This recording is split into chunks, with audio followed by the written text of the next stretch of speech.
Hey guys, welcome back to the video. Summer is closely approaching, and with that, we're going to be getting a bunch of new movies. So in this video, we're going over my top 10 most anticipated movies of summer 2022. Before we get into the videos and you're in here, make sure that subscribe button and notification on so you don't miss any time I open a video or I go live. But without wasting more time, let's get into it. So starting it off in 10th place is going to be Elvis. Now, I've seen the trailer for this movie like here and there. I've seen like parts of it in the movie theater. I haven't willingly watched any of it, and that's just because I want to go into this movie not knowing much, as well as the movie in my 9th place. I also know that Tom Hanks is in the movie, which makes me excited for it as well. But again, other than that, I don't know much about it. I'm just excited because I like movies that aren't necessarily musicals, but they still have a lot of musical aspects to it. Movies like Whiplash and stuff like that, I think they're really, really well done, and they can be very well executed. On top of that, the visuals in those types of movies, for example, Rocketman, Whiplash, stuff like that, those visuals usually never disappoint. Again, don't know much about it, but I'm still fairly excited for it. But with that being said, my 9th most anticipated movie of this summer is going to be The Black Phone, starring Ethan Hawke. Now, this movie,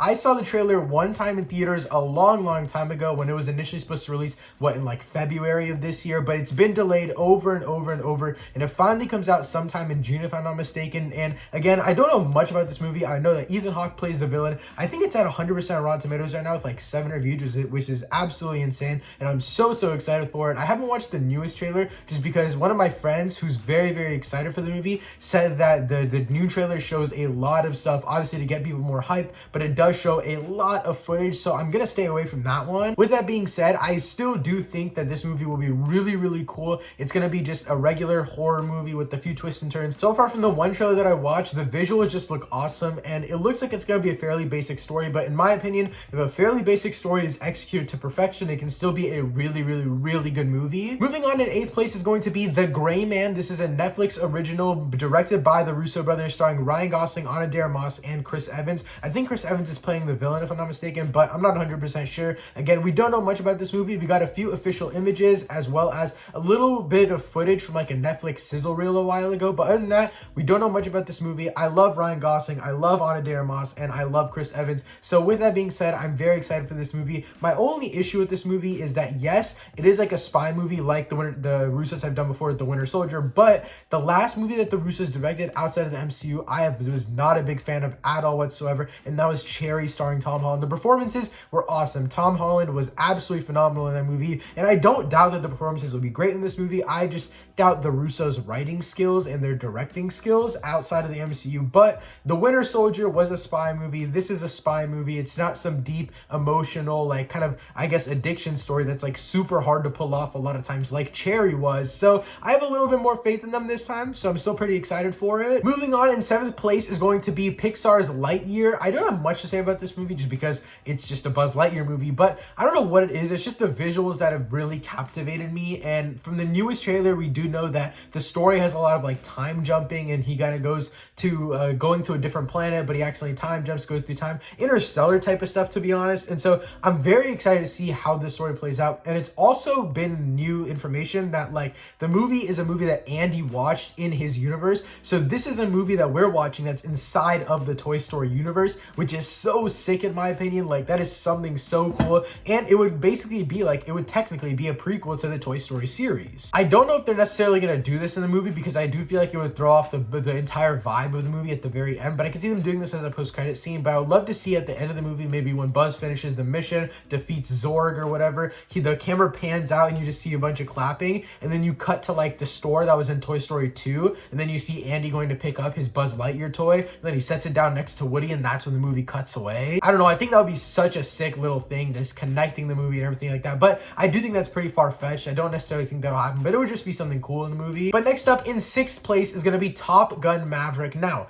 I'm yet to watch the first Top Gun, but this movie is on my most anticipated list solely for the fact that I've seen this trailer so many times in IMAX. It is actually insane the amount of times that I've seen this damn thing, and it just, that itself is making me excited. I will obviously be watching the first movie before I go to watch Top Gun Maverick, but just the performances in the trailer itself look really great. And also, apparently Tom Cruise made the entire cast have to learn how to fly fighter jets, and apparently they have to like direct their own cameras in the jet itself because no one else can control it from there, which is absolutely insane. So they're basically directing their own acting, which is what I love to see. It's just, it seems like it's going to be a great movie all around. It did premiere at CinemaCon, I think yesterday or something like that, and a lot of people are loving it. I've heard nothing but good things about the movie, and I'm so excited excited to check it out. I'm excited, obviously, the action, it's Tom freaking Cruise. But yeah, Top Gun Maverick, haven't seen the first one, but that just shows how good I think this next one will be because I haven't even seen the first one and I'm so excited. So my 5th most anticipated movie of summer 2022 is going to be Jurassic World Dominion. So we just got the newest trailer for this movie, official trailer 2, and I'm very, very excited for it now. I'm even more hyped than I was after the first one. Now, the original Jurassic World, the Jurassic Park trilogy, I'm fond of it. I've just never like rewatched them over and over. I think I've seen each movie twice, maybe. And the first one I've seen a bunch of times, but not like while I'm like focusing on 100%. With that being said though, I am a huge fan of Jurassic World, the initial one from this trilogy.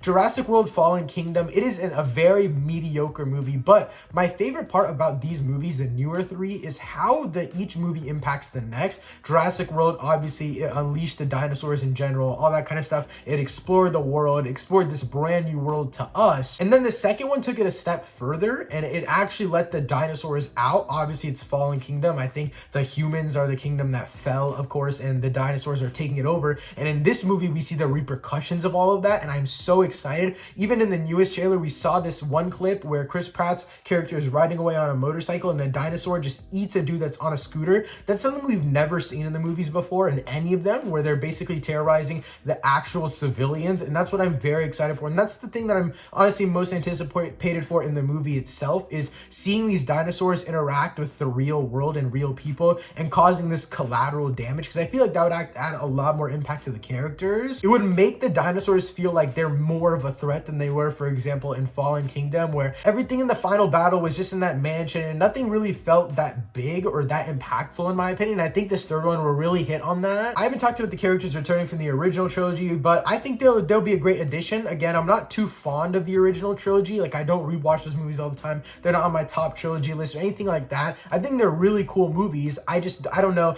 The thing is, I don't even know the characters that well, yet I still got very excited watching them in the trailer. So that just shows how excited I am for this film. I just can't wait. It's gonna be the perfect summer blockbuster movie, in my opinion. Moving on to number 4. Now, this one might surprise you guys. It's actually gonna be Jordan Peele's Nope. I'm so excited for this movie. Get Out is phenomenal. Us is even more phenomenal. And this one is gonna be absolutely insane. So if you guys didn't know, Get Out and Us both had a runtime short of 2 hours. This one's gonna be 2 hours and 30 minutes, apparently, according to leaks and stuff like that. So that makes me even more excited. This is gonna be more of an extraterrestrial, bringing in aliens. It has one of my favorite actors right now working, Steven Yeun, as well as Danielle Kaluuya and Keke Palmer. I think this movie's gonna be absolutely phenomenal. I think it's gonna be so good. The first trailer that we got was so eerie and it was just so unsettling. I can't wait to see how that plays out in the movie itself. Honestly, we don't even know much about this movie. We don't really know the plot. We don't really know any major details. It's Jordan Peele, Danielle Kaluuya, Steven Yeun, Keke Palmer. Like, that's enough to get me excited. Now, moving on to my 3rd place. Now, my top 3 might actually surprise you guys, especially my number 2 spot. I think that's gonna break it up for you guys. But in 3rd place, it's actually gonna be Thor: Love and Thunder.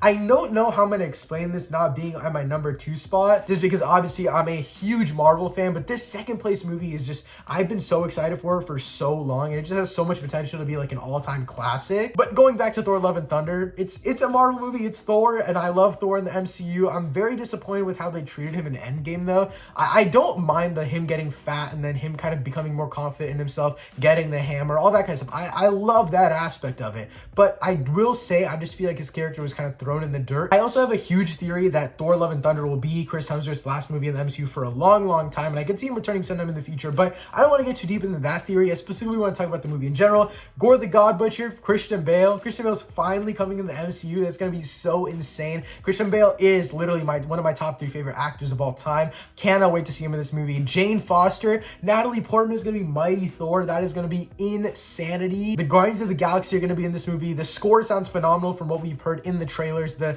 soundtrack from what we know is going to be so sick. Taika Waititi is just a creative genius in my opinion, and this movie all around is going to be awesome. But with that being said, I want to go on to my 2nd place. Now again, this one will be very surprising, I think, and my 2nd place, my 2nd most anticipated movie of summer 2022 is going to be Bullet Train. This movie is absolutely stacked up with an awesome cast. Brad Pitt, Bad Bunny, Sandra Bullock, Aaron Taylor Johnson, Lady Gaga, Andrew Koji. This cast is absolutely stacked. It's like a non-stop action movie that takes place in one location, in a moving location for the Bullet Train. It's so crazy how much potential this movie has to be an all-time classic. The trailer looks absolutely awesome. They paired the action in the trailer with Staying Alive, and it just clicked for me. Stab me?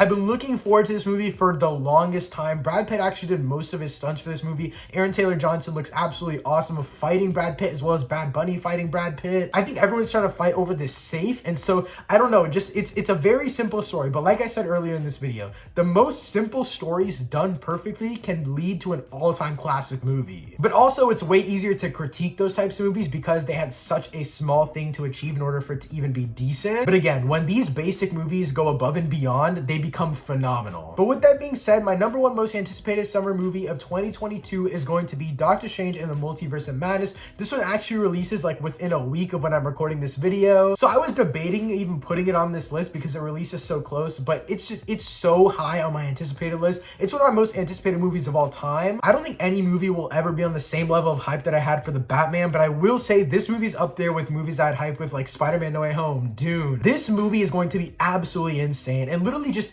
Sam Raimi being the director of this movie, that itself has me so hyped. And as time has gone on, as we've seen more trailers and stuff like that, it's just gotten me even more and more and more hyped. Now, there's always a possibility with a Marvel movie that, at least that's this big, the Infinity War, Endgame level types of things, that it's either going to be super, super good, like all-time legendary, or it's going to be like very, very mediocre. Like in my opinion, Avengers Endgame as a whole, considering the entire movie and what the potential was, it's fairly mediocre. But Infinity War, No Way Home, those are incredible films in my opinion. I think Multiverse of Madness will definitely live up to that. Also, Doctor Strange is one of my all-time favorite MCU characters. I think he's my favorite right now because Steve Rogers is technically dead. So yeah, I would say Doctor Strange is my favorite. Wanda is like top 3 favorite characters in the MCU for me. Along with the introduction of America Chavez, obviously Wong is going to be in this movie. We have a bunch of different variants of Doctor Strange, as well as Gargantos, the Illuminati. There's just so much to be excited for in this movie. Personally, I have to put it at number 1. But you guys, those are my top 10 most anticipated movies for summer 2022. Let me know your most anticipated movies for this summer in the comments down below. Thank you so much for watching. I'll see you next time. Peace.